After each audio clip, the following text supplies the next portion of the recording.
how you have to approach answer writing.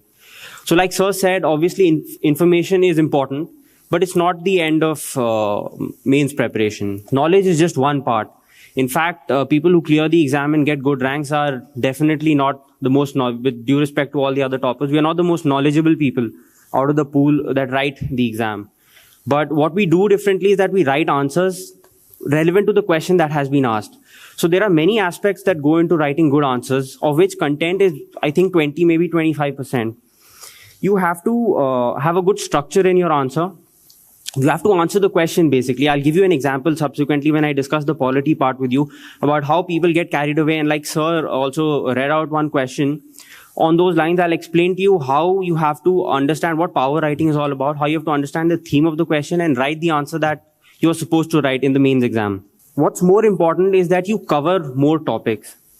See, mains is not, there is an aspect of quality. Of course, you need to have some sort of in-depth knowledge also, but it's about the number of topics that you cover. If you have covered 100 to 150 topics, 100 to 150 words on each topic, you are better placed than a person who has covered 20 to 25 topics and can write, 2,000, 3,000 words on each topic. So it's all about coverage. So how will you approach this? One thing that I would recommend to all of you is that keep the syllabus in front of you. I'm just talking about polity and economics, and pick up the current affair booklets for the last 6 to 7 months and go through the polity section and jot down topics for polity, keeping the syllabus in mind. So you will get a list of topics that are relevant for polity and social sector. Do the same for economics. There are other sources as well, but given the focus that UPSC has on current affairs, it's very important that you do this exercise.